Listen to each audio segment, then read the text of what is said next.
Alors, je suis Pierre Rousseau, donc modérateur de cette conférence, doctorant en économie au CREST, le Centre de recherche en économie et statistique de l'École polytechnique et de l'ENSAE, et via un journal, le Economicus, que j'ai cofondé, on travaille beaucoup avec la Citéco à organiser des conférences, à essayer de vulgariser l'apport de la recherche auprès des gens pour en faire une compréhension plus accrue. Et cette conférence va dans cet objectif de vulgariser l'économie et les apports de la recherche pour essayer de comprendre mieux comment fonctionne le monde et comment analyser les faits actuels. Et cette thématique tombe finalement très bien. On y avait réfléchi il y a quelques mois. Et compte tenu de l'actualité récente, vous aurez sûrement beaucoup de questions, mais on va essayer d'aborder d'autres thèmes aussi que uniquement l'actualité récente pour comprendre la mondialisation plus généralement. Puisqu'on sait qu'il y a une forte tension avec la notion de mondialisation en France. A-t-elle vraiment bénéficié aux entreprises, aux consommateurs, à l'économie en général? Il y a plutôt beaucoup de consensus économique, mais je laisserai les intervenants en parler. Et justement, en parlant d'intervenants, j'ai la chance d'être accompagné de deux économistes chercheurs spécialistes des questions de commerce international. Donc Antoine Bouette, vous êtes directeur du CEPI, le centre d'études prospectives et d'informations internationales. Vous êtes également professeur d'économie à l'Université de Bordeaux et chercheur associé à l'IFPRI. Thierry Mayer, vous êtes directeur du département d'économie de Sciences Po et également chercheur associé au CEPR et directeur de son antenne parisienne. Merci beaucoup d'être là tous les deux. Sans plus attendre, je vais vous proposer, avec la succession de quelques questions, de poser les bases de cette conférence avant, comme l'a dit Aurélie, de vous donner la parole. Et je vais m'adresser à vous, Antoine, pour poser ce cadre. Est-ce que vous pouvez, très simplement, nous expliquer ce qu'est la mondialisation, quels sont pourquoi elle fait tant débat en France, et si vous pouvez nous rappeler l'évolution de cette mondialisation depuis les années 90 et comment elle a été structurée par les différents événements passés comme récents.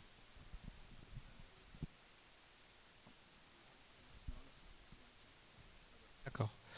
Merci beaucoup d'abord pour cette invitation dans ce lieu qui est magnifique. Alors, qu'est-ce que la mondialisation? Alors, a priori, moi, quand je traite de la mondialisation, je traite de la question de la libre circulation des biens, des services, des capitaux et des personnes. Donc il y a plusieurs dimensions dans la mondialisation. Et évidemment, le renforcement de la mondialisation signifie que la circulation des biens, des services, des personnes et des capitaux devient de plus en plus facile.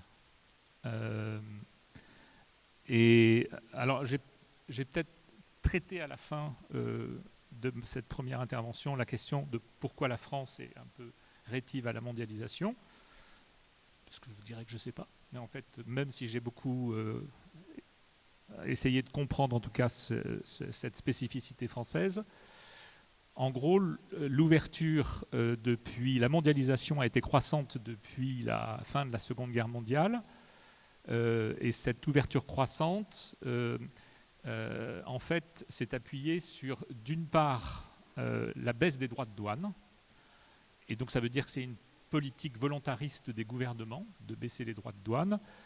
Grosso modo, on peut dire qu'il y avait un droit de douane moyen dans le monde de 40% en 1945 et qu'aujourd'hui, jusqu'à mardi dernier, il était à 4-5%. Voilà. Même s'il y avait eu des tensions sur ce chiffre depuis 2018-2019 avec le premier mandat de Donald Trump. Donc ça, on en reparlera peut-être tout à l'heure. Mais donc il y avait eu cette baisse des droits de douane très importante. Et puis il n'y a pas que la politique des gouvernements. Il y a aussi, alors il y a d'autres facteurs qui ont été initiés par les gouvernements pour favoriser la mondialisation, notamment des biens et des services. Mais on va peut-être se concentrer sur cette question-là. Il y a aussi la baisse des coûts de transport qui a joué un rôle très important. Et donc les coûts de transport ont baissé en permanence Alors Thierry pourra en dire certainement plus s'il y a des questions sur le sujet. Quelque chose qui a beaucoup joué dans la baisse des coûts de transport, c'est la containerisation, qui je crois a eu lieu dans fin des années 50, début des années 60. Pourquoi ? Parce que la containerisation a énormément baissé les coûts de manipulation des marchandises dans les ports et a rationalisé énormément la logistique des transports. Donc c'est ce second aspect, et donc ça veut dire que ce second aspect, c'est pas lié au gouvernement, c'est lié au secteur privé, aux agents du secteur privé qui ont cherché à baisser les coûts à l'échange. Et puis je vais finir mon équation de gravité. Donc il y a aussi la croissance des PIB qui est très importante, qui va provoquer la croissance du commerce, tout simplement parce que à la fois quand un PIB devient de plus en plus important dans un pays, ce pays est de plus en plus capable d'exporter.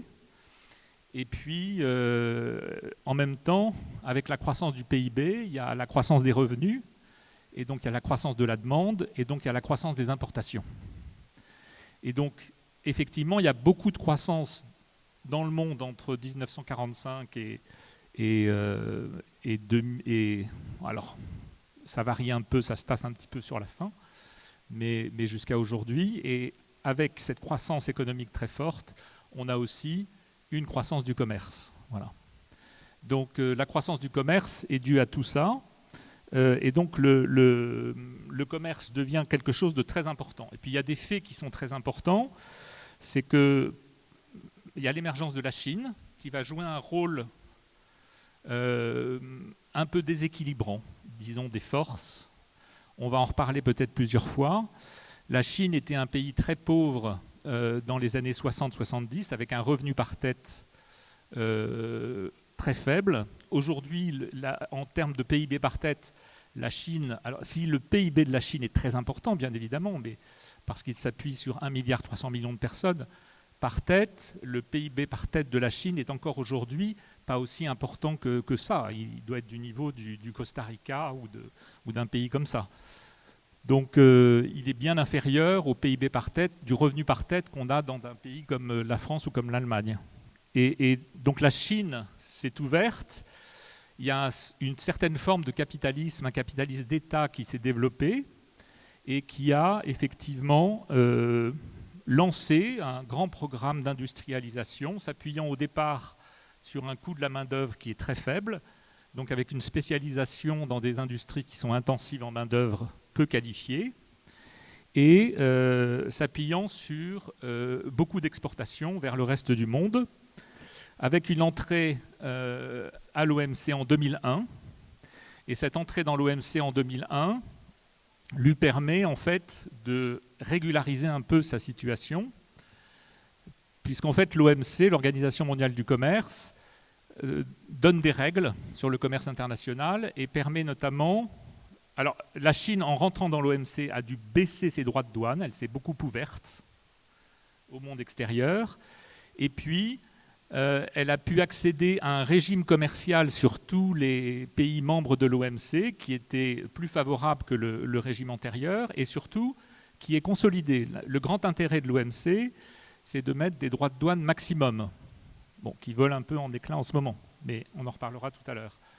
Mais donc vous voyez que quand vous exportez par exemple des voitures vers un autre pays, vous savez que ce pays peut mettre un droit de douane maximum de 10%, il peut le mettre en dessous, mais il ne peut pas le mettre au-dessus. Et donc ça veut dire que vous pouvez calculer des rentabilisations de vos investissements en vous lançant dans une opération d'exportation. Donc ça c'est très important. Et puis vous savez que vous êtes traité aussi de la même manière que tous vos compétiteurs d'autres pays. Donc tout ça fait que quand la Chine est rentrée dans l'OMC, ça a facilité son accès au marché étranger et en même temps elle s'est ouverte au reste du monde. Et puis il y a une autre caractéristique, un autre point important qui s'est passé dans les années 90-2000, c'est l'apparition de chaînes globales de valeur. En fait, je parlais tout à l'heure des coûts de transport qui ont beaucoup diminué. Il y a eu en plus les coûts de communication qui ont beaucoup diminué. Vous le savez tous, notamment dans les années 2000, on peut communiquer de manière très facile maintenant, à distance, Et ça a permis en fait une coordination très forte entre des opérations de production, souvent à l'intérieur même des entreprises.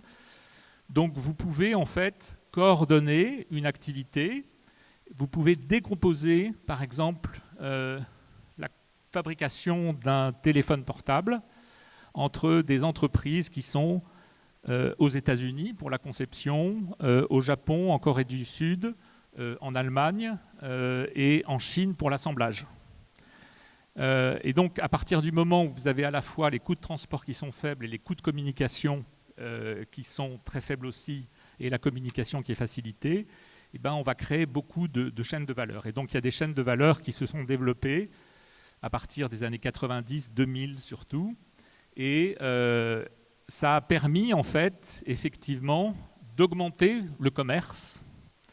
Donc, il n'y a pas que les droits de douane qui ont baissé, il y a aussi le commerce qui a monté, et le commerce par rapport au PIB.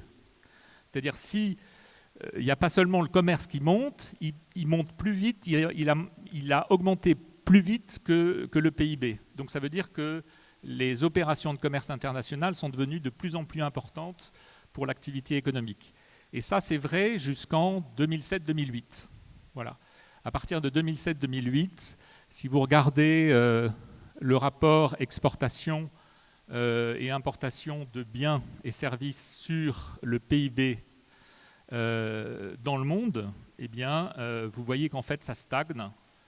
Mais avant 2007-2008 et depuis 1967, ce rapport augmente beaucoup et donc ça veut dire que le commerce international devient un élément de plus en plus important et structurant pour l'activité économique. Alors il y aura des petites... il y a eu un moment une petite faiblesse, c'est dans les années 1980, mais à partir des années 93, c'est reparti très vite. À partir de 2010, il y a des cas particuliers. La Chine se referme un peu, l'Inde se referme un peu, ça pèse sur ce rapport commerce sur PIB. L'Inde, parce qu'il y a un gouvernement qui est plutôt de tendance protectionniste. La Chine, parce qu'il y a eu à partir de 2015 un programme Made in China 2025 qui vise à une conquête du marché intérieur et une autosuffisance en termes technologiques. Donc il y a un investissement dans toutes les grandes technologies, et on en parlera tout à l'heure, les panneaux solaires, les batteries, les véhicules électriques, et maintenant donc des logiciels d'intelligence artificielle avec DeepSeek. Donc ça veut dire que la Chine a progressivement transformé sa spécialisation dans uniquement des industries intensives en travail peu qualifié. Maintenant, c'est davantage des industries technologiques et ça, c'est fondamental. Voilà. Donc, j'ai essayé de brosser très rapidement et puis peut-être qu'on parlera un petit peu plus tard du premier mandat Trump poursuivi par la présidence Biden, le protectionnisme qui réapparaît aux États-Unis. Alors, et pourquoi la France est rétive à la mondialisation ? Mon point de vue, c'est qu'il n'y a pas de raison économique. Voilà, j'ai écrit un livre dessus, donc il n'y a pas de raison économique parce que c'est un pays qui est positionné de manière relativement idéale pour le commerce international. C'est un pays qui n'est pas très grand, donc c'est un pays pour lequel les activités de commerce doivent être plus importantes. Plus un pays est petit, plus les activités de commerce sont importantes.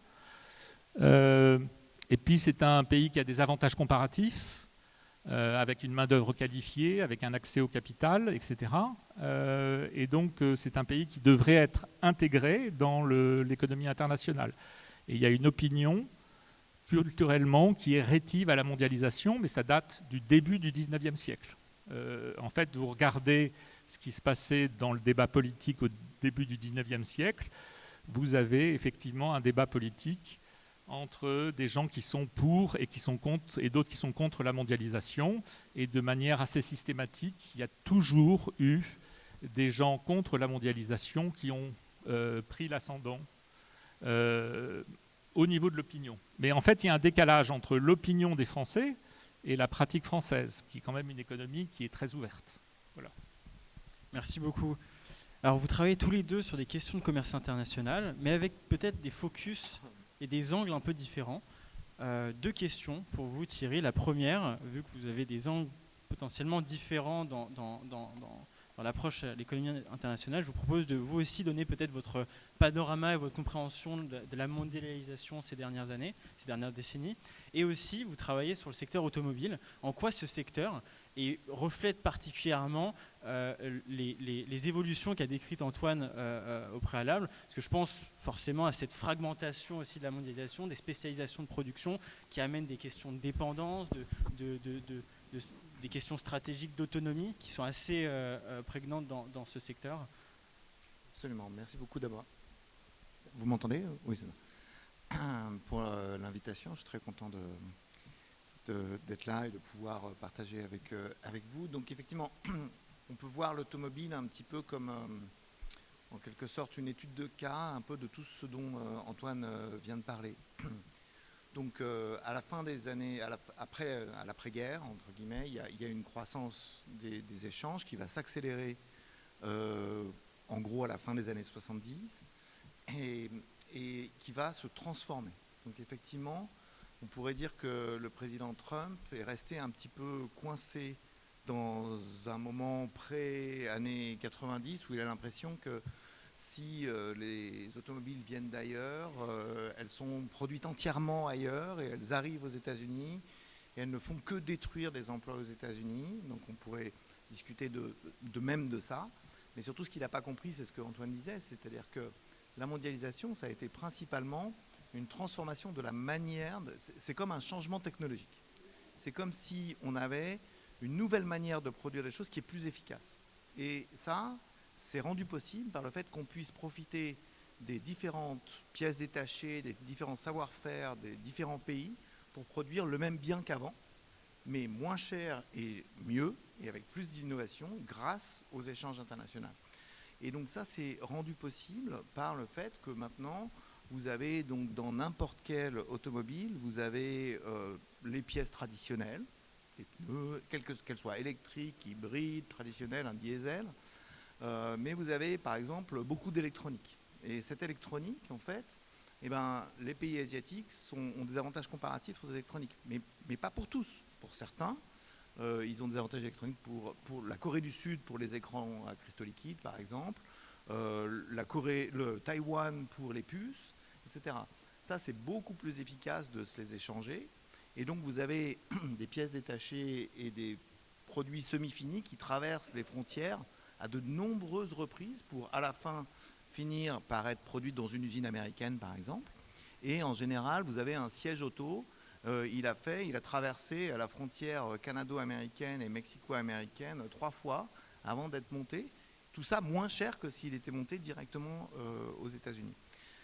Ce réseau d'entreprises qui s'échangent des biens, c'est rendu possible par quelque chose d'autre qu'a mentionné Antoine. C'est rendu possible par un certain nombre de décisions qui, pour certaines, sont politiques, et donc la baisse des droits de douane, ça a été évoqué. Pour certaines, sont technologiques, donc la containerisation, ça a été aussi évoqué, et puis la coordination qui est rendue possible par le fait que dans les années 80, quand vous aviez un problème sur une chaîne de production, vous deviez envoyer une armée d'ingénieurs de l'entreprise d'origine pour régler le problème, et puis ça coûtait d'abord très cher, et puis ça prenait beaucoup de temps. Et aujourd'hui, tout peut se faire de manière électronique, de manière à distance, et c'est beaucoup plus efficace, ce qui fait qu'on peut avoir des bouts de production un peu partout. Ça résulte d'investissements d'entreprises. Les entreprises investissent, qu'elles soient françaises, américaines, etc., un petit peu partout. Ces investissements sont très lourds. Par exemple, faire une usine de batterie, ça coûte entre 3 et 4 milliards de dollars pour construire l'usine. Si on veut faire ça dans l'idée de pouvoir échanger, on a besoin d'un horizon temporel relativement long et donc de certitude. Et ce qu'a fait le GATT puis l'OMC, c'est pas seulement, et dans ces dernières années, pas du tout en fait de baisser les droits de douane, c'est de donner un cadre clair qui permettait d'avoir un certain degré de certitude sur la manière dont le jeu allait se jouer. C'est-à-dire qu'on n'allait pas avoir des gouvernements qui tout d'un coup décidaient, parce qu'ils se levaient du mauvais pied, de monter les tarifs, baisser les tarifs, mettre des barrières, trouver qu'il fallait fermer les barrières parce qu'il y avait de la drogue qui arrivait, enfin, vous voyez, ce genre de choses. Et ça, c'était rendu, entre guillemets, quasiment impossible, on pensait, par l'OMC et par un certain nombre d'arrangements, et même le NAFTA, par exemple, ou l'USMCA. C'est-à-dire que, en fait, là, maintenant, il y a des pays qui sont en train de revenir sur les accords qu'ils ont eux-mêmes signés, parce que Trump a signé un nouvel accord avec la Corée du Sud et avec le Canada et le Mexique, qu'il a lui-même signé lors de son premier mandat. Donc, en fait, cette certitude-là est partie, je pense, depuis effectivement mercredi. Et ça va être extrêmement dommageable. Ça va être extrêmement dommageable, non pas tellement à cause des taxes en elles-mêmes, qui déjà vont être dommageables, mais le fait que en fait, ça va vraiment arrêter toutes ces décisions d'investissement. Et donc ça, c'est vraiment quelque chose où le secteur automobile est extrêmement concerné et qui va... Alors, en plus, dans le secteur automobile, le président Trump n'a pas fait que ça. Il donne une incertitude gigantesque sur la trajectoire entre l'électrification et la non-électrification. Maintenant, plus personne ne sait est-ce que vraiment les États-Unis vont aller vers un marché d'automobile électrique ou pas. Et donc, du coup, les constructeurs qui sont localisés aux États-Unis vont arrêter leurs investissements. C'est ce qu'ils commencent déjà à faire. Ce qui fait qu'un jour ou l'autre, et c'est déjà le cas, ils sont déjà en retard. Et donc, ils vont juste accentuer leur retard.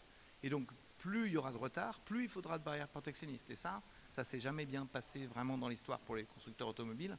C'est justement parce que les constructeurs automobiles américains étaient en retard dans les années 70-80 qu'il y a eu des investissements et du commerce avec les constructeurs japonais et coréens à l'époque et qu'ils ont pu rattraper ce retard.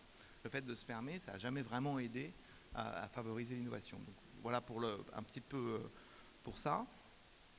Pourquoi est-ce qu'on a un peu cet arrêt de la globalisation et les dernières mesures de Trump sont une forme un peu extrême de ça? Il y a une rupture au-delà de l'intervention de la Chine depuis 2001, en particulier dans l'OMC, c'est que depuis le Covid, il y a un changement d'état d'esprit des gouvernements un petit peu partout, et avec, on peut dire, une prise de conscience des dépendances que les gouvernements n'avaient en fait pas en tête. Il faut bien voir qu'un gouvernement, c'est des gens qui n'ont pas fait d'économie pour l'ensemble, et qui n'ont pas vraiment été dans les entreprises et qui n'ont pas vraiment conscience de la manière dont les choses sont faites et qui tout d'un coup arrivent avec le Covid ou avec la crise des microprocesseurs juste après et qui se rendent compte que on ne peut plus fabriquer de paracétamol en France, c'est plus possible. Et aux États-Unis, c'est exactement la même chose. Hein. Ils ont exactement les mêmes débats. Et donc ils disent c'est pas possible, il faut tout ramener. Et en fait, ça traduit une inquiétude de ce gouvernement qui est de temps en temps légitime. C'est vrai qu'il y a des biens qui sont stratégiques et dont il faut s'assurer de l'approvisionnement, mais qui amène des réactions de temps en temps totalement contre-productives. Parce que ce n'est pas en fermant certaines des frontières pour les automobiles, par exemple, qu'on va assurer la sécurité des États-Unis. Et donc ça, c'est vraiment un changement assez radical. Ce qui m'amène peut-être aussi à aller dans la réponse de pourquoi est-ce que la France est aussi adverse par rapport à la globalisation. Je pense que, comme l'a dit un petit peu Antoine, il y a une culture en France d'une sorte d'amour de l'indépendance, qui est un truc français, chez les politiques comme dans la population, qui a des racines sociologiques, historiques, et qui fait que la France a toujours eu un interventionnisme public assez fort dans l'économie, et a du mal, les gouvernements ont du mal à se faire à l'idée que peut-être que c'est pas tout le temps génial. De temps en temps, ça marche très bien, et puis on peut penser à plein de choses, comme l'aéronautique, comme le nucléaire, où l'État a vraiment pris des décisions fortes. Et la mondialisation, ça enlève un petit peu ces outils, ou ça complexifie les outils qu'on peut utiliser pour intervenir dans l'économie. Et ça, c'est quelque chose que les gouvernements français, alors eux, pour le coup, pratiquement aucun d'eux n'a fait d'économie jamais dans sa vie, et donc ils n'ont pas conscience et ils n'aiment pas du tout se sentir dépossédés de ça. Et donc ça donne lieu à des débats politiques qui de temps en temps sont complètement idéologiques, parce qu'il y a ça fondamentalement chez tous les partis politiques. Vous parlez à tous les partis politiques veulent que l'État retrouve un rôle plus important, quel que soit le spectre. Et ça, c'est vraiment quelque chose qui est frappant, parce que ça, c'est assez unique à la France. En général, dans d'autres États développés, il y a plus de partage dans le spectre politique. Mais ça, c'est culturel. Et pour rebondir, si je comprends bien ce que vous dites tous les deux, c'est que la mondialisation a amené donc une fragmentation des chaînes de valeur, une spécialisation des pays dans la production de certains types de biens, certains types de services. Et finalement, les considérations qu'on a en France, qui sont une volonté presque d'indépendance d'indépendance dans de ces chaînes de valeur et des pays qui produisent certains biens spécifiques, va un peu complètement en contradiction avec l'objectif même de la mondialisation, pardon, qui est de baisser les prix, mais d'accepter une dépendance envers des pays et en termes de produits et de certains services. Et finalement, est-ce que toutes les préoccupations, comme vous disiez, depuis le Covid, la guerre en Ukraine, on voit qu'on a des dépendances à la fois médicales, des dépendances en termes d'énergie. Est-ce que remettre est-ce que comment dire, ces péripéties justifient la remise sur la table, la remise en question de cette mondialisation et l'acceptation de cette dépendance? Peut-être je peux juste sur ces questions de dépendance. Donc, alors, je pense qu'il est tout à fait légitime pour un pays de choisir ses dépendances, entre guillemets. C'est-à-dire, par exemple, l'Union européenne, c'est un choix qu'à l'intérieur de ce groupe de pays qui, en gros, sont d'accord pour ne plus faire la guerre depuis 1945, pour résumer les choses très simplement, on est d'accord qu'on va être plus dépendants les uns les autres. Et en fait, c'est ça qui est intéressant, je pense, dans un tas d'analyses qu'il y a eu récemment en économie, c'est que en fait, c'est aussi quelque chose de circulaire. C'est-à-dire qu'en se rendant plus dépendant à l'intérieur de l'Union européenne, ce qui était bien l'idée de Jean Monnet et de tout un tas d'autres pères fondateurs de l'Europe, on allait avoir plus tendance à régler nos conflits. Parce qu'on a toujours des conflits avec les Allemands, les Italiens, on a toujours des petites sources de friction. Mais en fait, plus on est dépendant, plus on va avoir tendance et intérêt à les résoudre. Et donc pour ça, c'est très important, effectivement, de bien choisir ces dépendances, parce qu'il y a certaines choses qui relèvent du spectre national, par exemple sur toutes les questions de défense et de stratégie, où là, évidemment, il peut y avoir intérêt à être complètement indépendant. C'est tout à fait légitime. Et tout un tas de pays pauvres, par exemple, travaillent énormément pour être indépendants d'un point de vue alimentaire, ou en tout cas d'être dépendants d'un point de vue alimentaire de pays avec lesquels ils ont confiance. C'est-à-dire qu'il ne va pas y avoir tout d'un coup plus de blé qui arrive pour un certain nombre de pays. Je crois qu'Antoine avait aussi travaillé beaucoup sur le commerce de biens agricoles. Et donc ça, il n'y a aucun problème avec ça. La question, c'est comment est-ce que vous choisissez ça et comment est-ce que vous optimisez ça pour faire en sorte de quand même pas revenir à une indépendance qui est en fait mauvaise pour le consommateur. Et le consommateur citoyen est un petit peu de temps en temps schizophrène. C'est-à-dire qu'il aimerait bien être indépendant d'un tas de pays qui de temps en temps font des choses un peu irrationnelles à son avis, de pays étrangers, et puis il aime bien quand même avoir des biens qui sont plus efficaces et donc moins chers. Donc, et ça, c'est normal. Ce qui n'est pas normal, c'est que dans le débat français, on ne discute pas de ça comme ça. C'est qu'il y a des arbitrages, il y a des choix à faire, et ces choix à faire, ils ne sont pas simples, et que donc toute indépendance, ce n'est pas possible. Tout dépendant, c'est pas possible non plus. Il faut bien mesurer un entre-deux.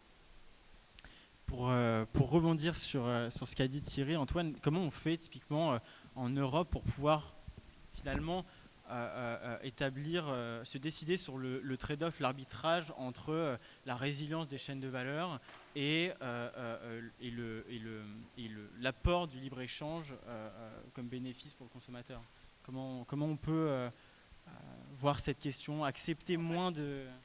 En fait, je crois que effectivement, comme disait Thierry, le débat est faussé par ce qu'il y a de très important, c'est d'avoir une résilience, d'avoir effectivement un approvisionnement permanent dans les biens que nous consommons, voilà. Et en fait, l'idée de dire si c'est fait en France, on sécurise notre approvisionnement est une idée qui est fausse. Pourquoi ? Parce que, alors je prendrai par exemple aux États-Unis, le lait en poudre, il y a quelques années, en fait, le lait en poudre, la totalité du marché était approvisionnée par des producteurs américains. Et en fait, c'était qu'un seul producteur américain et c'était qu'une seule entreprise, une seule usine. Et cette usine a eu un problème sanitaire. Et donc, il n'y avait plus de lait en poudre aux États-Unis. Et donc, ils ont paniqué parce que c'est effectivement un bien qui est extrêmement important pour la consommation au quotidien. je caricature un peu, mais ça a été véritablement un problème. Donc, si vous dépendez uniquement de votre propre production, elle peut être très concentrée et elle peut être mise en danger du jour au lendemain. Si on consommait que des céréales françaises, et si on avait une sécheresse terrible pendant un été, on n'aurait plus de céréales à la fin de l'année. Donc en fait, le problème, c'est davantage un problème de diversifier, et éventuellement de diversifier en choisissant ses partenaires. Mais l'important, c'est que si vous avez une dizaine de fournisseurs pour, par exemple, les céréales, à la fois au niveau local, au niveau européen et au niveau extérieur à l'Europe, eh bien, c'est mieux que si vous en avez 2 ou 3. Voilà. Donc en fait, le problème, c'est la diversification, et évidemment, en comptant sur des gens sur lesquels vous pouvez compter. Donc effectivement, le problème, c'est que aujourd'hui, il y a un autre facteur qui est le facteur géopolitique. Alors, il y a eu le Covid. Ensuite, il y a eu l'utilisation du commerce pour des fins de coercition économique. Donc, par exemple, la Chine a un jour constaté que la Lituanie avait ouvert un bureau de représentation de Taïwan. Or, ils n'acceptent pas la dénomination Taïwan, donc ils ont dit on coupe toute importation en provenance de Lituanie du jour au lendemain. Un autre jour, l'Australie a demandé une enquête sur l'origine du Covid-19, évidemment pour savoir d'où ça venait en Chine et éventuellement si ça venait d'un laboratoire à Wuhan. Ça n'a pas plu au gouvernement chinois qui a dit on coupe toutes les importations en provenance d'Australie du jour au lendemain. La Russie a exercé effectivement sur l'Europe de la coercition avec les approvisionnements en gaz. On a reproché aux Allemands de trop centrer leur approvisionnement en énergie sur la Russie, qui était quand même un partenaire qui n'était pas fiable, etc. etc. Et puis, les États-Unis, alors là, c'est des thèses que je ne suis pas sûr d'adhérer à ces thèses, mais il y a les thèses de l'hégémonie économique, donc qui est le fait que les États-Unis étaient le pays hégémonique depuis 1945, et puis ils constatent aujourd'hui que la Chine monte en puissance et va menacer leur position hégémonique sur l'économie mondiale. Et il y a une thèse qui dit que quand il y a 2 puissances hégémoniques potentielles, il y a le chaos. Bon, ce n'est pas une thèse à laquelle j'adhère beaucoup parce qu'elle n'est pas fondée sur des faits, on ne peut pas la vérifier, c'est une belle histoire. Bon, ça dit quelque chose, effectivement. Ça dit effectivement que le gouvernement américain fait de moins en moins confiance à la Chine. En fait, la totalité pratiquement des politiciens, des hommes et femmes politiques à Washington se déclarent opposés à la Chine. Et donc, il y a un contrôle des exportations américaines vers la Chine qui a été mis en place depuis longtemps. Il y a un contrôle des investissements directs américains qui se font en Chine et des investissements directs chinois qui se font aux États-Unis. Donc, cette relation est devenue très spéciale. Donc, tout ça, tous ces facteurs font que, effectivement, on n'est plus dans un monde où on pouvait commercer avec tout le monde sans se poser de questions, en se disant c'est très important en fait de rationaliser notre approvisionnement en ayant un maximum de fournisseurs, des fournisseurs locaux, des fournisseurs européens, des fournisseurs mondiaux. On est maintenant dans un monde où il faut choisir en fait effectivement les partenaires commerciaux. Voilà. Donc on travaille beaucoup maintenant sur des critères de dépendance. On travaille beaucoup moins sur des indicateurs d'ouverture de l'économie, mais plus sur des indicateurs de dépendance. Donc dépendance à l'importation. Sur chaque bien, on regarde quelle est la structure de nos approvisionnements, par exemple en Europe ou en France, sur combien de pays on peut compter. On construit des indices de concentration, et puis on regarde si on peut trouver à l'extérieur des partenaires en dehors de ces pays qui nous fournissent. Est-ce qu'on pourrait compter sur d'autres pays ? Et aussi, est-ce qu'on pourrait compter sur la production locale, renoncer aux exportations pour approvisionner le marché local? Donc on construit des indicateurs qui sont un peu plus compliqués, mais qui veulent dire la chose suivante, c'est que notre centre d'intérêt, c'est effectivement d'être de moins en moins ou d'être dépendant, de ne pas avoir une dépendance concentrée sur quelques pays. Et ce qu'il y a d'intéressant, c'est que les États-Unis, l'Union européenne, le Japon ont beaucoup de produits pour lesquels ils sont dépendants. La Chine, beaucoup moins. Et la Chine est devenue, en fait, a pris une place très importante sur énormément de produits dans le commerce mondial. Et historiquement même, c'est quelque chose qui est très important parce que par rapport à d'autres puissances commerciales de premier rang dans l'histoire du monde, eh bien, la Chine là, est à un niveau de captation de marchés mondiaux à un niveau très important. Mais ce qu'il y a de très intéressant, c'est que la Chine dépend aussi de l'Europe et d'une manière relativement importante. Donc ça veut dire que si on est dépendant de la Chine est dépendante de nous. Donc on calcule aussi ça. C'est-à-dire, s'il y a un équilibre qui se fait, il est peut-être plus vivable. Et dernière chose, et j'arrête après, c'est que maintenant on se concentre aussi sur la dépendance à l'exportation. C'est-à-dire, aujourd'hui, par exemple, on constate qu'on est trop dépendant en termes d'exportation des États-Unis. Et donc, on cherche à savoir si on pourrait remplacer le marché américain par d'autres marchés pour la destination de nos exportations. Merci beaucoup à tous les deux. Si vous l'acceptez, je pense qu'on peut prendre la première salve de questions.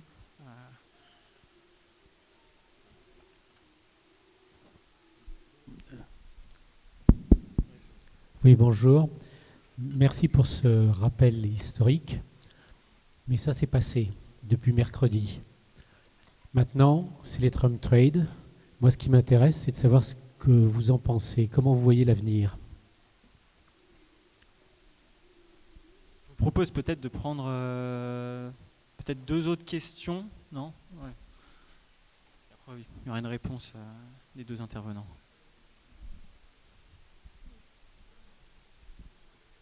Merci. Donc au début, vous nous avez parlé de la mondialisation comme très positif et que la France voyait ça plutôt mal, mais le continent européen est le plus ouvert au monde en termes de commerce.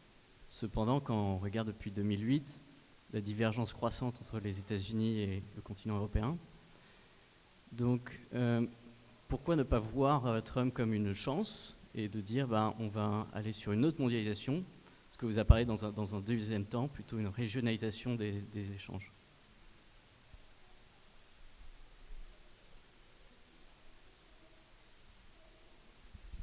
Est-ce qu'il y a une autre question?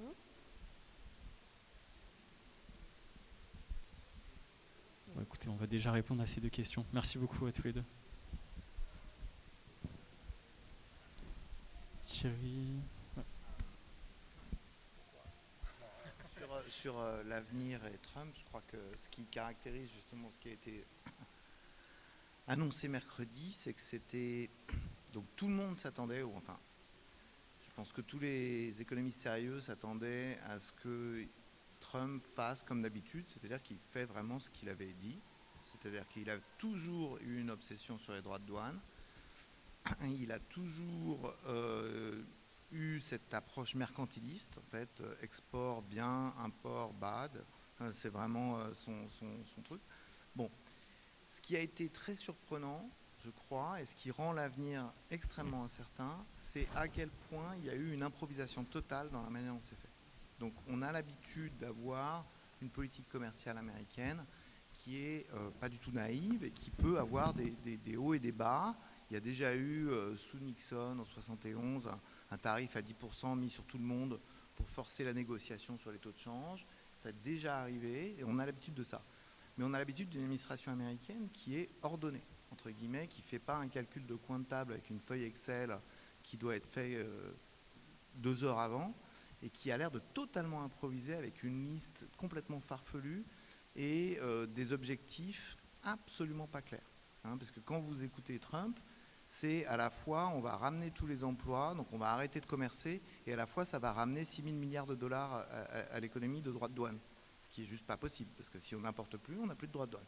Donc en fait, et on va du coup arrêter, on va pouvoir mettre pression sur ces pays pour faire ça. Donc en fait, ce qui me rend assez pessimiste dans les mois qui viennent, c'est que je crois qu'il n'y a vraiment plus du tout de direction claire.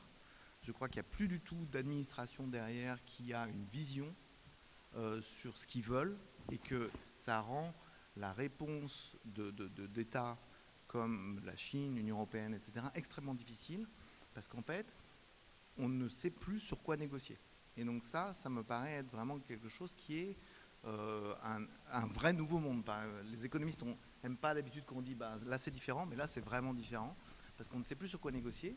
Ce qui fait que la réponse, par exemple, de la Chine à 34% est une réponse qui est à la fois logique et qui traduit, à mon avis, beaucoup leur incertitude. C'est-à-dire qu'ils sont, on ne sait pas quoi faire, on va faire pareil, et puis après, on va voir comment on négocie.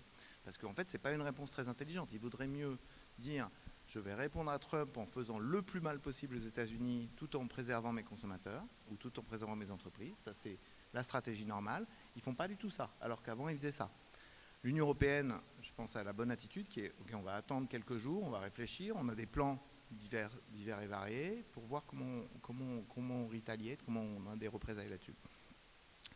C'est pas tellement, donc, le niveau des droits de douane est exceptionnel. Donc, comme l'a dit Antoine, on revient, en gros, au niveau des années 30.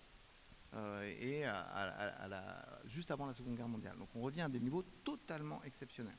Donc c'est possible que ces droits de douane aient des coûts très importants, mais ça ne va pas être des coûts très importants, entre guillemets. Par exemple, pour l'Europe, ça ne va pas être si dévastateur que ça, parce qu'on ne commerce pas beaucoup avec les États-Unis. On commerce surtout entre nous, ce qui revient à la question de la régionalisation qui a été évoquée. Par contre, l'incertitude totale des opérateurs économiques sur ce nouveau monde, ça, c'est quand même quelque chose qui est quand même beaucoup, à mon avis, beaucoup plus dommageable pour l'avenir. Sur la deuxième question, est-ce que l'Europe est le continent le plus ouvert au monde? C'est ce qu'on entend très souvent dire en France. Je ne suis pas du tout certain. Alors, ça dépend de quoi on parle. Est-ce qu'on parle de, comme l'a dit Antoine, est-ce qu'on parle de taux d'ouverture sur PIB, donc le taux du commerce sur PIB? À ce moment-là, pas vraiment. En fait, on est à peu près au niveau que des autres pays de notre niveau de développement sont. Est-ce qu'on parle de droits de douane?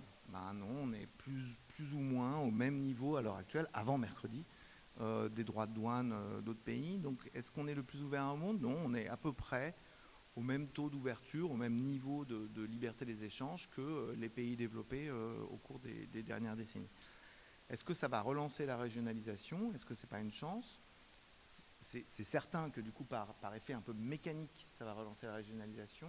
Ce qui est possible, c'est que ça fasse des choses un peu plus nouvelles, comme une alliance de Union européenne, Canada, Australie, Japon, Corée du Sud.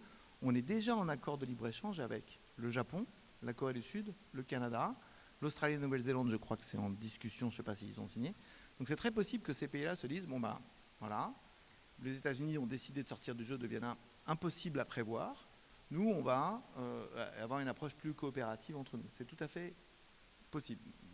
Pas certain, parce que le risque, c'est que tout le monde tire dans tous les sens et qu'on perde, je pense que ce qui était fort dans l'OMC, c'est le principe de non-discrimination. C'était le principe qu'on peut signer des accords avec certains pays, mais si on ne signe pas d'accord, on traite tout le monde pareil. Et ça, c'est en train d'être perdu. Alors, peut-être que je pourrais montrer mes... Voilà, en fait, pour expliquer ce qui s'est passé mercredi, en fait, le droit de douane européen moyen sur les États-Unis, hein, donc on peut calculer avec les outils qu'on a un droit de douane bilatéral, donc ce que les Européens mettent en moyenne uniquement sur les produits qui viennent des États-Unis, parce que ça dépend de la composition de ce flux d'exportation. Ben, c'est 3,5%.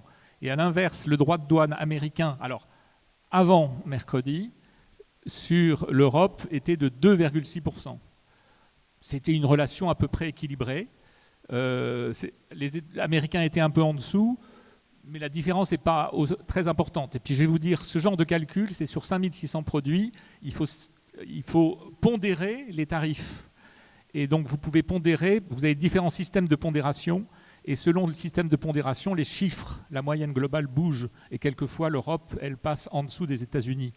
Globalement, il y avait une relation équilibrée. D'ailleurs, en fait, si sur le commerce de biens il y a un excédent européen. Sur le commerce de biens et services, la relation est à peu près équilibrée, hein. Donc si on tient compte des services, les États-Unis sont exportateurs de services et donc ils ont un excédent dans les services par rapport à l'Europe qui compense en bonne partie le déficit qu'ils ont sur les biens. Alors maintenant, ce qui se passe, c'est que voilà, le droit de douane moyen américain sur tous les pays cette fois-ci, en 1999, il est passé à 4,99%. Il était environ à 2,6, 2,5. Il est passé à 4,99 parce que Trump est apparu et a lancé une guerre contre la Chine. Donc déjà, on avait une montée du protectionnisme américain.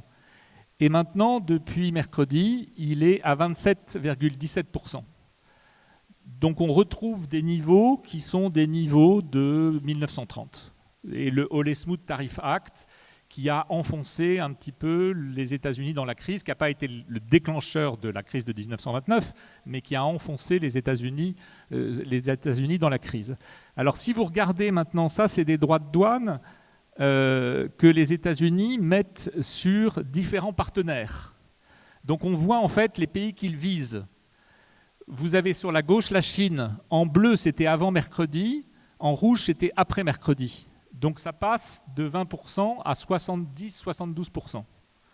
Enfin, c'était plus exactement avant le 20 janvier en bleu et après mercredi en rouge.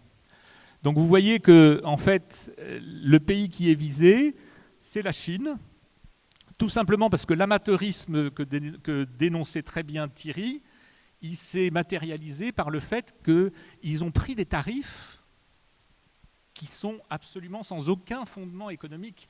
Ils ont pris le déficit, par exemple pour l'Europe, le déficit des États-Unis par rapport à l'Europe, c'est 200 milliards de dollars selon les statistiques américaines, et ils ont divisé par le flux d'exportation de l'Europe vers les États-Unis. C'est 503 milliards. Vous obtenez 200 divisé par 503, vous pouvez prendre vos calculatrices, ça donne 39%. 0,39. Et puis ils ont divisé par 2. Parce que Trump a dit, je ne sais pas si vous connaissez les Shadocks, c'est un peu les Shadocks, hein. Ils ont divisé par 2 parce que Trump a dit on va faire de la kind reciprocity, de la réciprocité gentille. On ne va pas faire de la réciprocité entière. Donc, ce qui a été annoncé mercredi, c'est vraiment n'importe quoi en termes de fondement économique. Et donc ça veut dire que plus vous aviez un déficit, plus vous avez un excédent vis-à-vis des États-Unis, sur les biens uniquement, plus vous allez être taxé. Et on ne prend pas en compte donc les échanges de services pour lesquels les États-Unis sont excédentaires. Et donc c'est la seule logique, et on se retrouve avec des situations qui sont ubuesques, puisque par exemple le Vietnam est taxé, je crois, à 46 ou 49%, le Cambodge c'est à peu près le même taux. Et ce sont deux pays, le Cambodge c'est un des pays les moins avancés, donc ça veut dire que les niveaux de PIB par tête sont très bas, les niveaux d'espérance de vie sont très bas, de mortalité infantile, d'alphabétisation, etc. C'est un pays très pauvre. Il se retrouve avec un tarif de 47% vers les États-Unis, alors que entre 25 et 30% de son activité économique, ce sont des exportations vers les États-Unis. Donc ça va avoir un impact récessif sur ce pays qui va être dramatique. Donc voilà, c'est assez surprenant ce qui s'est passé mercredi, mais dans le genre sinistre, si vous voulez. On a calculé, en fait, alors j'ai un peu de mal à présenter ça, mais on a un modèle qui nous permet d'estimer. Donc on va avoir effectivement une baisse du PIB qui est environ de 1%. C'est énorme, hein. C'est énorme, donc ça veut dire qu'il y a énormément de pertes d'argent avec ça. La France est relativement bien abritée, tout simplement parce que la France est une économie de services, alors que c'est un choc sur les biens. Et en plus, quand elle exporte des biens, elle les exporte majoritairement vers l'Europe, à 70%. En fait, uniquement 8%, un peu moins de 8% de ces exportations sont vers les États-Unis. Donc ça veut dire que ça va être un choc qui va être concentré sur quelques secteurs, la chimie, la pharmacie, les vins et spiritueux, des secteurs de biens et des secteurs qui exportent beaucoup vers les États-Unis. Le pays qui va souffrir le plus de cette décision politique, ce sont les États-Unis, parmi les pays à haut revenu, en dehors des cas du Vietnam, du Cambodge qui vont beaucoup souffrir. Mais dans les pays à haut revenu, ce sont les États-Unis qui vont souffrir le plus. Ces calculs que je présente ici ne prennent pas en compte l'incertitude mentionnée par Thierry, parce que dans les modèles d'évaluation qu'on a, la prise en compte de l'incertitude est difficile. Donc on réfléchit à la façon dont on pourrait faire ça. Donc là, ce serait l'impact de ce qui a été décidé mercredi, mais c'est comme si c'était un gouvernement rationnel qui prenait tout d'un coup une décision et qui s'y tenait en disant, et on était sûr que ça allait être dans les prochaines années comme ça. Les entreprises le disent, hein, elles arrivent à s'accommoder à des changements politiques à partir du moment où les entreprises savent que ces décisions sont durables, qu'on a un cadre stable. Le problème ici, c'est qu'il y a une volatilité, il y a une incertitude sur les décisions tarifaires qui est extrême. Merci beaucoup. Est-ce que vous avez des questions pour rebondir sur ces analyses détaillées de la situation Trump, qui souligne exactement ce que vous disiez au début, Thierry, la nécessité d'un cadre certain qui finalement est complètement bafoué par ces annonces? Oui, à gauche. Oui, Mario Draghi, donc l'ancien président de la BCE, a déclaré, il me semble, cette semaine ou la semaine dernière, que l'impact sur l'Europe, ça serait une redirection des flux exportateurs de la Chine vers l'Union européenne. Et voilà, je voulais savoir ce que vous en pensiez. Il me semble qu'il y avait une seconde question. Merci.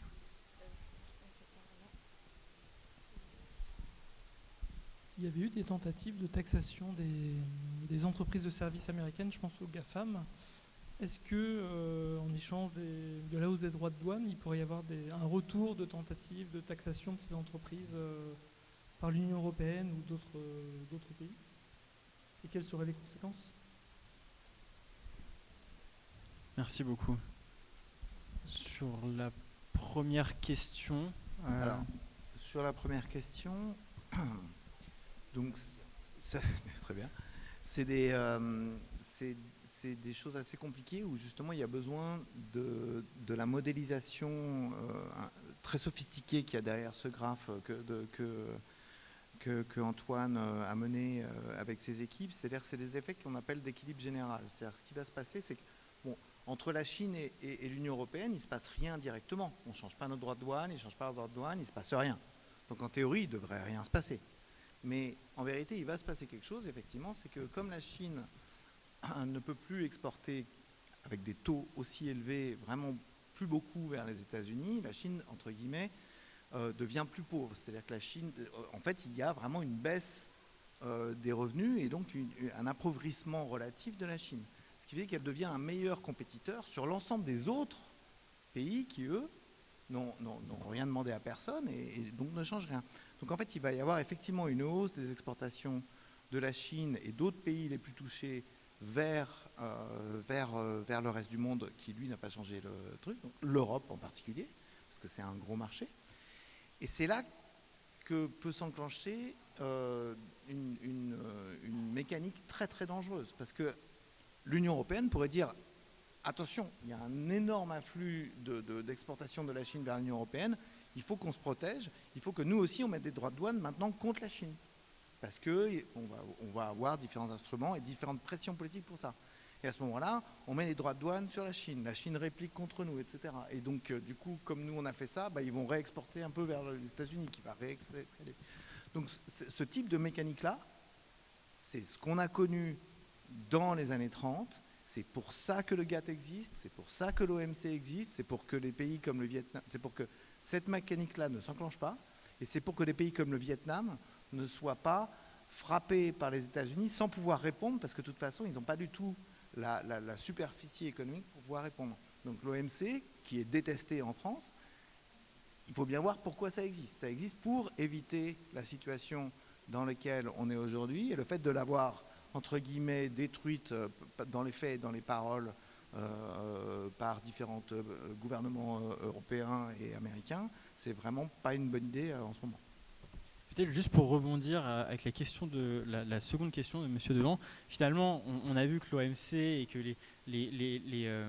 la réglementation de l'OMC a complètement été bafouée ces dernières années, et d'autant plus là, est-ce que c'est justement pas d'autant plus une opportunité pour reposer un cadre de stabilité, certes à un nombre restreint de pays, parce que c'est justement pas une opportunité finalement autant pour l'OMC que pour la souveraineté des pays. Alors, c'est un peu ce qui est en train de se passer, parce qu'il y a des accords plurilatéraux qui se mettent en place. Donc, des accords plurilatéraux, c'est l'OMC a 166 membres. Donc, ce sont des accords entre un nombre restreint de membres de l'OMC sur, non pas tous les secteurs, tous les sujets, mais sur une partie des secteurs ou sur un seul secteur. Par exemple, les biens environnementaux. Ou un accord sur les marchés publics. Et donc c'est un accord entre un groupe de pays qui s'accordent entre eux pour définir une libéralisation. Donc par exemple, l'accord sur les marchés publics, il y a un certain nombre de pays qui en fait se donnent mutuellement la possibilité d'un accès facilité aux marchés publics, avec une transparence qui est exigée, etc. Donc il y a un certain nombre de règles de non-discrimination, etc. etc. Il faut bien voir que l'OMC, c'est ça, ce sont des règles, des principes. Et ça permet de donner un cadre au commerce international. C'est pour ça que c'est fondamental. Et en fait, en France, on a décrit l'OMC comme une institution uniquement qui libéralise les échanges. Or, je vous ferai remarquer que le Doha Development Agenda, qui a été initié en 2001, n'est toujours pas conclu. Donc il n'y a plus de libéralisation organisée par l'OMC, tout simplement parce que les pays ne le veulent pas. Il y a toujours au moins un pays qui ne le veut pas, parce que l'OMC fonctionne avec un consensus, ce qui est quand même assez admirable. Elle respecte la voix de chaque pays. Il y a eu une fois un accord qui a été refusé par le Burkina Faso et le Mali, et le Bénin. Voilà, donc on prend en compte en plus des petits pays, s'ils veulent s'opposer, ils arrêtent l'accord. Donc voilà, c'est un ensemble de règles qui est très important et je pense qu'il faut réhabiliter l'OMC. Alors, est-ce qu'on peut faire en fait une OMC sans les États-Unis ? C'est un petit peu ce qui est en train de se faire. Un des grands sujets, c'est les disputes. On se dispute parce que, par exemple, aux États-Unis, on a râlé contre le thon qui était attrapé au Mexique avec des filets qui mettaient en danger la vie des dauphins. Voilà, donc on voulait des dolphin-friendly thon, du thon dolphin-friendly. Donc on voulait modifier la technique de pêche, donc on identifiait les thons qui venaient de ça et on a voulu...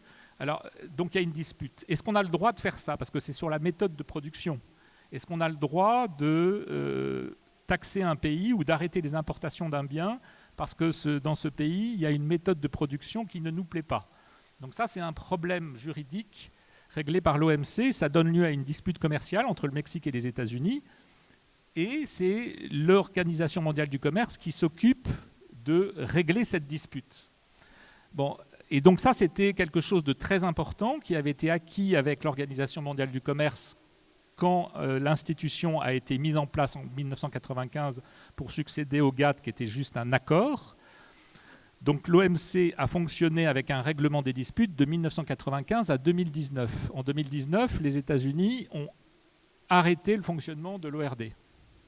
Ils n'en veulent pas.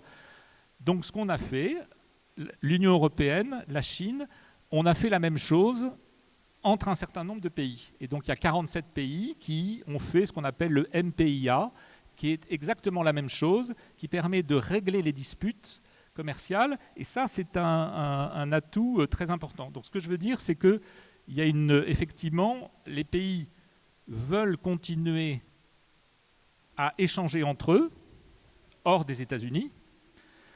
Et pour ça, ils font un espèce d'accord plurilatéral avec un sous-groupe de pays membres de l'OMC. Donc je pense que ça répond à vos questions. Et sur la question de monsieur sur les GAFA. Sur les GAFA. Alors il faut réfléchir à des représailles européennes.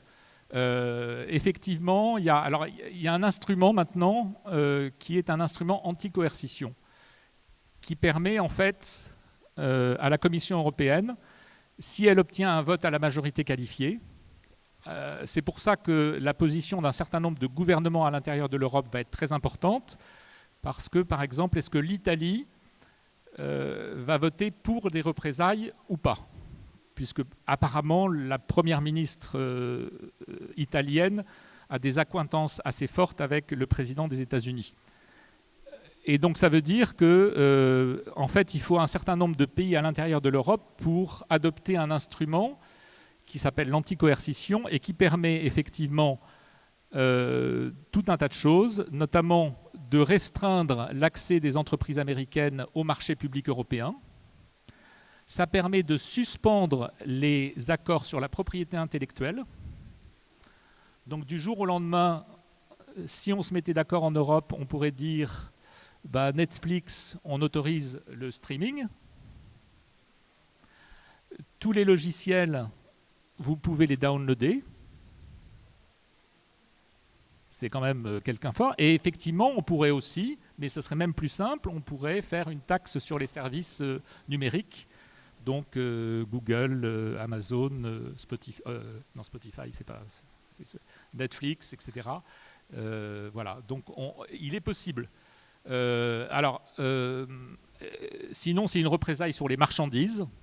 Et s'il y a une représaille sur les marchandises, j'imagine que ce sera une représaille proportionnée, c'est-à-dire qu'elle devra frapper autant d'exportations américaines vers l'Europe que les droits de douane américains ont frappé les exportations européennes vers les États-Unis. Et là, on a un problème, c'est que le flux des États-Unis vers l'Europe est beaucoup plus faible, puisqu'on est en excédent. Donc on a du mal à trouver en fait un flux d'exportation de marchandises des États-Unis vers l'Europe qui soit suffisant pour exercer une représaille, d'autant plus qu'on ne veut pas frapper des biens qui sont importants pour nous. On ne veut pas se tirer une balle dans le pied. Donc c'est assez compliqué. Si je peux rebondir là-dessus, donc le problème principal, qui est tout à fait légitime, c'est que Trump a envie de réduire le déficit commercial. Réduire le déficit commercial, c'est un déficit commercial global. En frappant les pays différemment, comme ça, il ne va pas du tout réduire le déficit commercial global. Il va juste réallouer le déficit. Donc il tape la Chine et il ne tape pas les États-Unis et il tape pas le Royaume-Uni. Il va y avoir plus de déficit commercial avec le Royaume-Uni et moins avec la Chine. Il va juste le réallouer. Et d'ailleurs, ça va même être contre-productif parce qu'en fait, en mettant les droits de douane, on augmente la demande pour le dollar, on réduit la demande pour les autres et donc on fait monter le dollar. Et donc ça, c'est pas du tout bon pour le déficit commercial. Donc c'est vraiment incohérent et ça va pas du tout dans le bon sens. Mais malheureusement, les pays en face doivent réagir, ne serait-ce que pour dans ce jeu faire bien comprendre aux États-Unis qu'on peut pas, on peut pas jouer comme ça impunément. Il y aura certainement une réponse graduée, comme a dit Antoine, c'est-à-dire d'abord les biens, mais on ne va pas aller très loin. En sens où on va leur faire mal, mais ça ne va pas être très très douloureux quand même parce qu'il n'y a pas suffisamment de biens. L'arme qui vient après, c'est les services. Et je pense que là où c'est l'arme nucléaire, c'est effectivement ces règles de propriété intellectuelle. Donc tous les services qui ont été évoqués, les services dans le cloud, tout ce qui est Amazon, tout ça, si on fait tomber la propriété intellectuelle, c'est vraiment une arme nucléaire. C'est-à-dire que c'est vraiment un changement.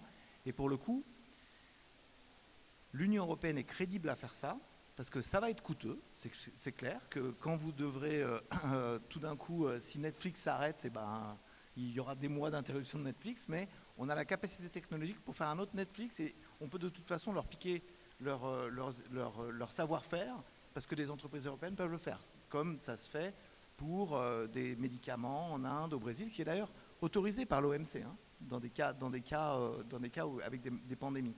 Donc on peut tout à fait faire ça, mais c'est vraiment une arme nucléaire. Pourquoi ? Parce que ça veut dire que l'Union européenne joue vraiment avec le droit de propriété intellectuelle et du coup les autres pays vont faire pareil. Et donc nos sacs qu'on vend très bien parce qu'ils ont une petite marque dessus qui fait très chic, le problème c'est que tout le monde pourra dire moi aussi je peux faire du Vuitton, je peux faire du Hermès sans problème. Donc C'est une arme nucléaire, ça peut faire très mal, mais quand on part là-dedans, encore une fois, c'est l'escalade vers quelque chose qu'on maîtrise beaucoup moins. Et la France, pour le coup, si elle exporte pas beaucoup, elle exporte aucune voiture vers les États-Unis, exporte beaucoup de choses dont la propriété intellectuelle est un composant important. Et donc là, c'est plus dommageable. Et puis je voudrais juste rajouter une chose, il y a en plus d'autres problèmes qui se greffent, parce que par exemple, on a beaucoup parlé d'identifier des produits qui étaient faits dans des États républicains. Et donc le produit emblématique, c'est le Bourbon, qui est fait au Kentucky, où il y a 2 sénateurs qui sont Mitch McConnell, qui est une figure du Parti républicain, et Rand Paul, qui est aussi une autre figure du Parti républicain. Et donc on s'est dit, en taxant le Bourbon, on va faire mal, et Mitch McConnell va prendre son téléphone pour appeler Donald Trump en disant « arrête ». Bon. Le problème, c'est que la majorité des entreprises de Bourbon appartiennent à des entreprises françaises ou européennes. Et donc, en plus, Trump a été sensible au problème puisqu'il a dit si on attaque le Bourbon, je mets 200% sur les vins et spiritueux, notamment français et italiens. Donc voilà, tout ça est un petit peu compliqué. Merci beaucoup. 2 questions devant.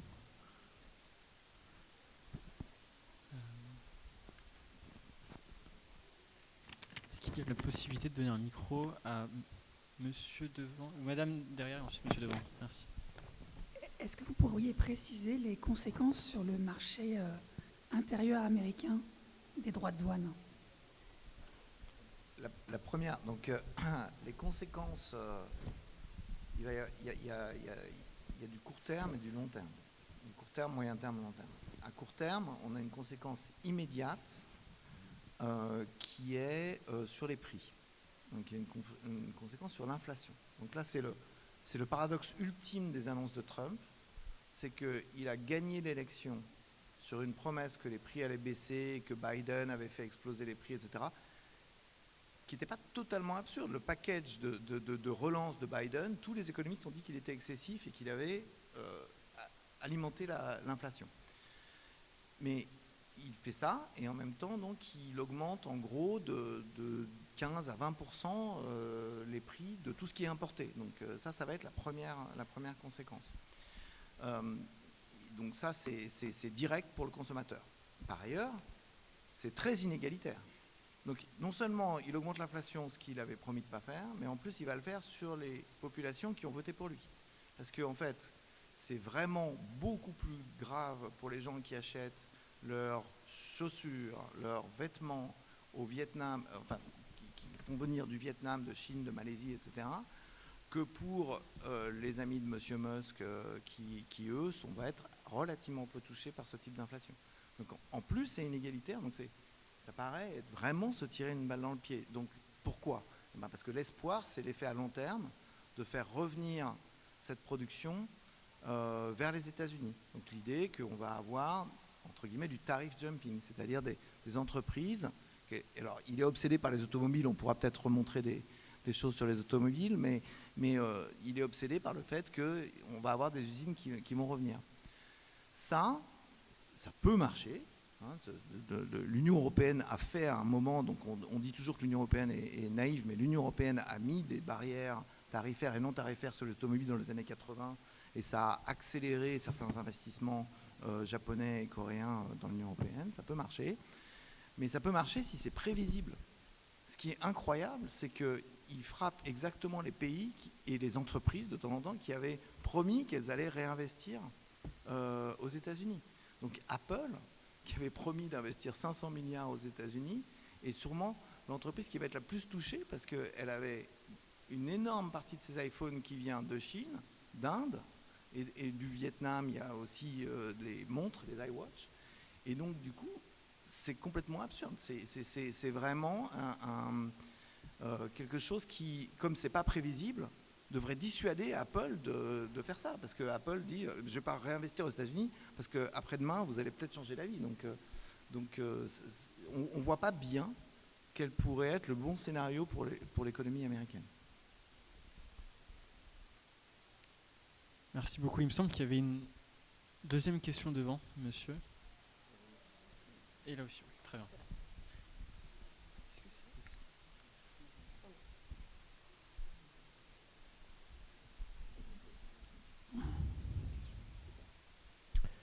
Oui, j'ai 2 questions très courtes. On en a parlé tout à l'heure. L'effet de l'art dans tout ça, comment ça peut influer? Et puis la deuxième question, un peu polémique. Vous qui êtes professeur et qui avez dit à juste titre que nos politiques et dirigeants étaient nuls en économie, qu'est-ce que vous pouvez faire pour améliorer la situation? On peut faire ça. On peut répondre aux journalistes, on peut répondre aux convocations du Sénat et des différents, etc. On peut essayer de parler pour essayer d'expliquer les principes fondamentaux. Ce qui est frappant avec la classe politique et journalistique, je suis prof à Sciences Po, je ne suis plus directeur du département d'économie, mais je suis prof à Sciences Po. Un des buts d'aller à Sciences Po, c'était que les classes dirigeantes françaises qui passent par là aient un peu plus de formation en économie. Je peux vous dire que c'est lent. Donc les gens qui nous dirigent actuellement, qui ont la plupart fait Sciences Po, ont une formation en économie qui est vraiment lacunaire, pour dire le moins. Et donc en fait, expliquer ça au gouvernement, c'est déjà une première chose. Et après, évaluer les dommages. Ce que fait le CEPI, c'est-à-dire évaluer les choses. Il y a des choses qui vont être des dommages, il y a des choses qui vont être peut-être dans certains producteurs, certaines régions des États-Unis, ils vont bénéficier parce qu'il y aura certaines usines qui vont revenir. Et donc évaluer ça, c'est aussi le travail de l'économiste.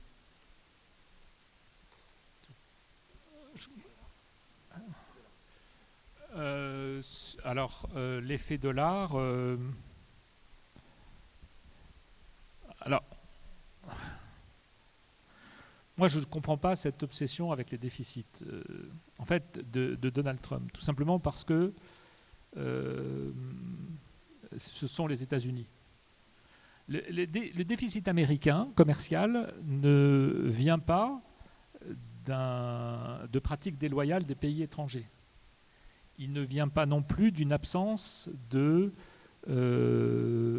d'avantages comparatifs aux États-Unis. Les États-Unis ont des avantages comparatifs qui sont énormes, dans les services notamment, c'est assez extraordinaire, dans l'énergie et sur les grandes céréales, etc. Bon. Il y a une agriculture qui peut être extrêmement productive. Donc les États-Unis n'ont pas de problème et en plus, la croissance est forte. C'est un des PIB les plus importants, par tête, les plus importants au monde. Il y a des gains de productivité qui sont très forts. Bon. Le problème, c'est que les ménages américains consomment beaucoup trop, ils n'épargnent pas assez, et qu'il y a un déficit public qui est aux environs de 6 ou 7%. Donc quand vous dépensez plus que votre salaire, vous êtes en déficit. Bon, c'est pareil pour les États-Unis. Et ça pose un problème pour un pays, ça pose un problème pour tous les autres pays du monde. Ceux qui n'ont pas le dollar, mais les États-Unis ont le dollar, qui est la monnaie internationale. Donc effectivement, quand on accumule des déficits et qu'on n'a pas le dollar, au bout d'un moment, notre monnaie se déprécie parce qu'on accumule des déficits. Ça veut dire qu'effectivement, on demande systématiquement de la devise étrangère pour financer ces déficits. Et donc, ça veut dire qu'effectivement, la monnaie se déprécie. Donc, au bout d'un moment, il faut rétablir l'équilibre par des plans d'ajustement. Mais les États-Unis, ils n'ont pas ce problème puisqu'ils ont le dollar qui est accepté dans le monde entier. Donc voilà. Alors, j'ajoute aussi un point, c'est qu'il y a eu un mémorandum qui est sorti il y a 3 semaines et qui, en fait, commençait à laisser voir ce qui allait se passer il y a 2 jours. C'était sur la dénonciation par la Maison-Blanche d'un certain nombre de pratiques déloyales de l'Europe et de tous les pays du monde. Et dans ces pratiques déloyales, il y a les normes sanitaires. Donc quand on refuse le poulet au chlore américain, c'est une pratique déloyale. Quand on demande une modération des contenus à un média social, c'est une extorsion de fonds. Et en plus, la Banque centrale européenne manipulerait l'euro pour faire de la sous-évaluation de l'euro, alors que c'est quand même le contraire qui se fait depuis la naissance de l'euro. Donc tout ça, c'est de la mauvaise foi. Alors, en fait, le dollar, je pense que, par exemple, la Chine utilise de plus en plus le yuan pour, effectivement, ses transactions internationales. Et je pense que progressivement, mais ça va aller très lentement, parce que, en fait, le marché financier américain reste quand même un marché qui est extrêmement attractif, notamment les obligations américaines. Et donc, ça veut dire que le dollar reste important. Mais le dollar, effectivement, va perdre un petit peu de son pouvoir attractif. En tout cas, je trouve que ça a été... En tout cas, le dollar donne aux États-Unis la capacité d'accumuler des déficits sans pleurs. C'est ce qu'on appelait, il y a une trentaine d'années, je ne sais plus, c'était Jacques Rueff, je crois. Oui, c'était même Valéry Giscard d'Estaing, je crois, qui avait repris l'expression du privilège exorbitant des États-Unis, qui peuvent s'endetter à bon compte, parce que tout le monde veut leur prêter, parce que tout le monde veut des dollars. Donc effectivement, le déficit total et la dette américaine est moins un problème, mais Trump effectivement veut régler cette question.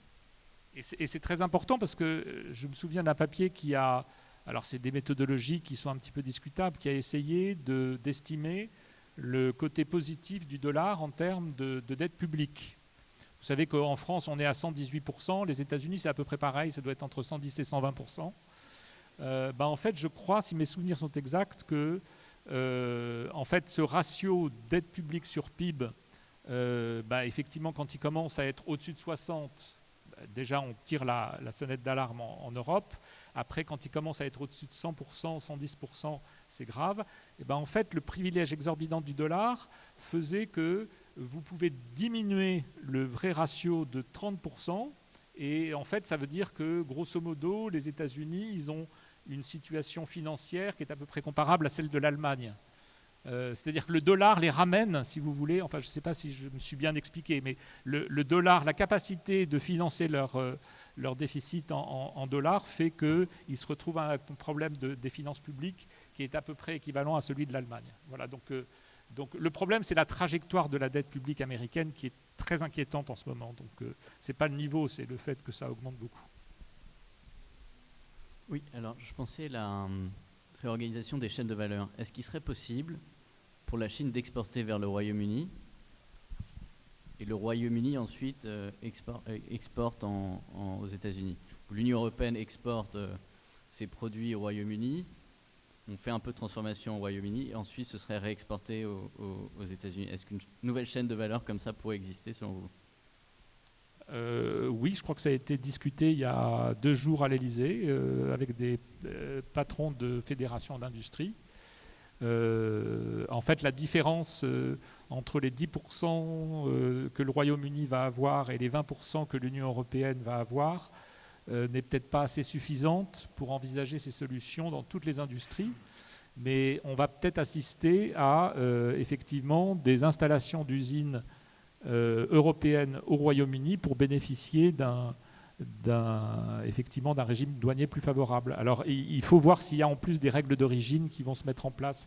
C'est un petit peu compliqué tout ça. En théorie, comme ils n'ont pas d'accord régional, ils n'ont pas d'accord de commerce avec le Royaume-Uni, ils n'ont pas le droit d'infliger de règles d'origine. Mais bon, le droit n'est pas très important en ce moment, mais en théorie, ils ne devraient pas faire ça. Et puis ça devient d'une complexité invraisemblable.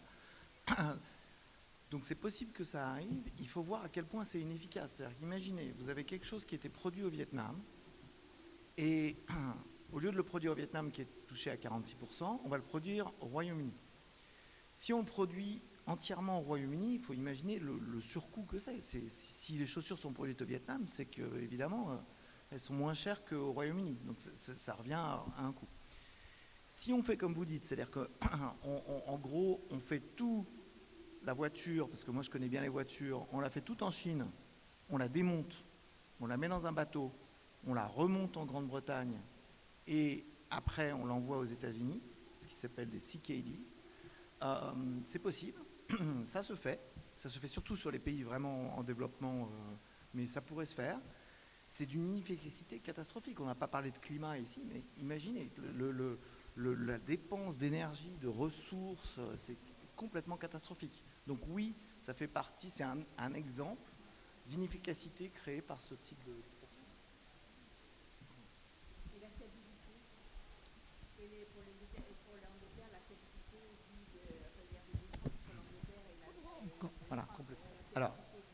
Donc imaginez que ça arrive. Donc imaginez que la France, 20%, on dit, ok, ce qu'on va faire, c'est qu'on va tout exporter vers le Royaume-Uni et puis rediriger ça va se voir tout de suite. C'est-à-dire que la balance commerciale américaine vis-à-vis du Royaume-Uni va devenir très déficitaire. Et donc Trump, dans 6 mois, va dire, ah bah, c'est pas possible, je reprends ma petite règle de 3 là, et puis hop, 35% sur le Royaume-Uni. Voilà. Et donc, les entreprises, elles anticipent ça. Et donc elles se disent, non mais je ne vais pas organiser tout ce truc pour dans 6 mois me retrouver avec 35% de douane et devoir revenir. Donc en fait, ce qui se passe actuellement, c'est que plus personne ne fait rien. Donc là, l'usine Stellantis, qui produit un nombre incroyable de voitures au Canada pour les États-Unis, ils ont décidé que pendant 1 mois, c'était fini, tout le monde rentrait chez soi, pendant 2 semaines ou 1 mois, il n'y a plus de production, on attend ce qui se passe. On attend de voir ce qui se passe parce qu'on va pas prendre de décision. En fait, on a beaucoup parlé de TSMC qui a réalisé un investissement de 100 milliards de dollars avec, je crois, 3 usines d'assemblage de semi-conducteurs et un centre de recherche. En fait, c'était une décision qui datait d'il y a longtemps. Donc, ce n'est pas Donald Trump qui a attiré TSMC. On ne prend pas ce genre de décision juste à la fin d'un déjeuner un petit peu arrosé, en faisant des calculs sur une nappe. En fait, ça engage tout un processus qui est très long, très compliqué, de rentabilisation. Et donc, ça veut dire qu'en plus, il faut se dire que les critères importants pour la rentabilisation de cet investissement vont rester les mêmes pendant une bonne période d'années. Donc, Absolument. Pour reprendre donc TSMC, ils ont annoncé l'investissement, c'était 100 milliards au total.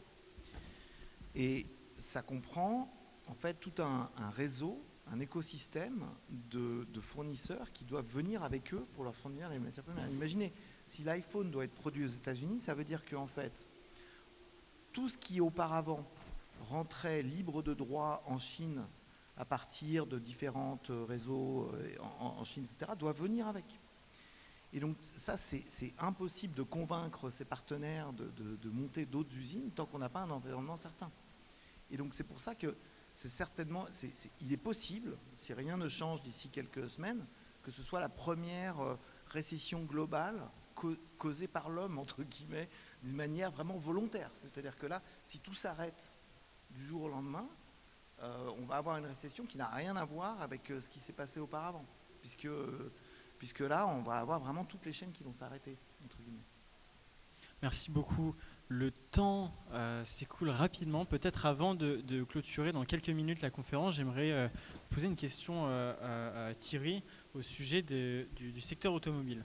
On a forcément beaucoup parlé des péripéties Trump, mais comme on disait au début, pour revenir, le secteur automobile, en particulier des voitures électriques, est très corrélé avec finalement ce qui se passe et toutes les questions. Et comme vous nous avez expliqué, on observe une fragmentation des échanges, des productions. Comment on doit réfléchir à notre production de voitures électriques, qui est quand même un enjeu d'avenir vis-à-vis du climat, du dérèglement climatique. Comment on doit y réfléchir face à des politiques de Trump, l'hégémonie Tesla versus BYD en Chine. Est-ce qu'on a vraiment un avantage comparatif? Est-ce que finalement on ne doit pas s'orienter différemment que juste vouloir absolument produire pour concurrencer? Alors, je vais montrer deux, trois petits graphiques. Donc effectivement, pour les véhicules électriques sur lesquels je travaille en ce moment, c'est des chaînes de valeur qui sont vraiment mondialisées. Et il y a 3 grandes zones. Je ne sais pas si vous voyez bien la carte. Nous, on a les projecteurs, donc on ne voit pas trop ce qui se passe. Ça, c'est les chaînes d'assemblage. Les premières séries de cartes. Donc il y a l'Amérique du Nord, l'Europe et la Chine, enfin l'Asie. Et ça, c'est 2015. Et puis en dessous, c'est 2022. Donc vous voyez qu'il y a énormément d'investissements. Et à chaque point est une usine. Et la taille du point, c'est la taille de la production de l'usine. Donc vous voyez qu'en fait, ça ne vient pas tout de Chine. C'est-à-dire qu'il y a quand même une grosse production européenne et une production en fait moindre en Amérique du Nord, mais une grosse production européenne de sites d'assemblage et d'assemblage de typiquement la Renault 5 à Douai aujourd'hui, beaucoup d'usines en Allemagne en fait qui fabriquent des véhicules électriques qui sont vendus. Et si je vous montre ça, cette deuxième série de cartes, c'est les cellules. C'est-à-dire qu'en fait, pour faire rapidement, c'est le principal composant de la batterie. Donc, Ce qui va changer énormément dans le véhicule électrique par rapport au véhicule thermique, c'est que vous avez un élément qui est la batterie, qui représente à peu près 30 à 40% du coût total de la voiture.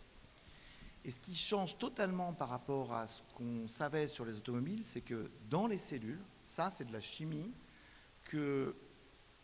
pour laquelle les Asiatiques, que ce soit japonais, coréens ou chinois, les producteurs, ont un avantage énorme technologique, tout simplement parce qu'ils sont partis 10 à 15 ans avant, et pas parce qu'ils avaient bien prévu les choses et qu'ils avaient donné. C'est pour une raison toute bête, c'est qu'en Chine, il y avait à Pékin ou à Shanghai, si vous vous rappelez, il y a 10 ans, il y a 15 ans, des reportages sur les smogs, le fait que les gens devenaient malades à cause de la pollution automobile.